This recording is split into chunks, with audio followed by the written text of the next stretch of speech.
Okay,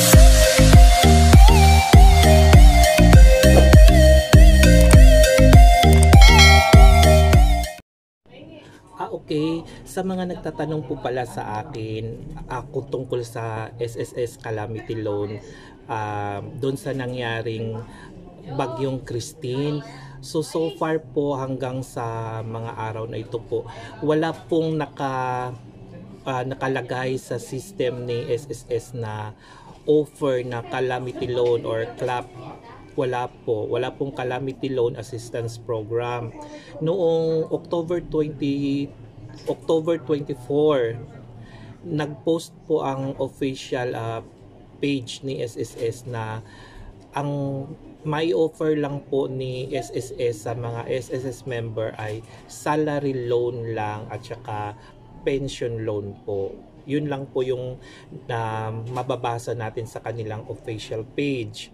Kaya abangers tayo mga SS member, pero kung kayo po ay qualified naman sa salary loan dahil wala kayong utang or pwede na kayong mag-renew, mag-avail na kayo kasi nga in-offer naman.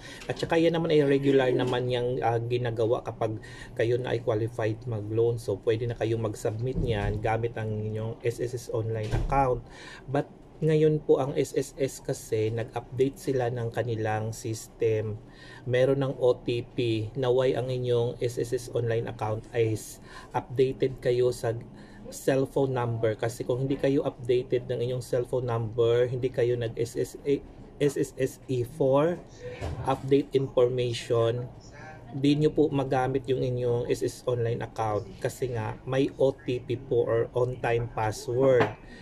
Dapat parehong updated ang inyong cellphone number at saka email address para mabuksan nyo po ang inyong SS online account. So, salary loan po muna. Tapos yung SSS pension loan naman, para naman yun sa mga regular pensioner. Hindi po yun pwede sa mga survivor pensioner.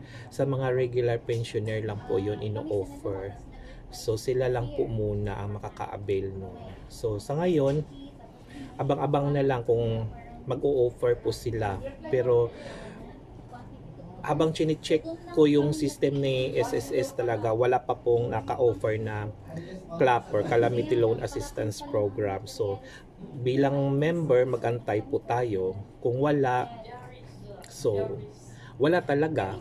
Pero kung meron man, mas okay kasi nga maraming nangangailangan ng mga SS member, lalo-lalo na po yung mga nakatira sa probinsya ng Bicol, Batangas at Cavite, kasi sila talaga yung mga probinsya na masyadong natamaan ng Bagyong Christine, lalong-lalo na po sa Bicol, pangalawa sa Batangas, then pangatlo sa Cavite, kasi talagang binaha talaga ng todo. So ulit, wala pong nakataas na walang naka-offer na Calamity Loan Assistance Program sa SSS sa ngayon. So sana magkaroon kasi ang daming nagkaabang talaga. Bakit kasi walang offer si SSS na CLAP ngayon? So it's a big question na may calamity pero walang offer na CLAP. So kung pwede kayo or eligible kayo sa salary loan, mag loan kayo ng salary loan sa SSS.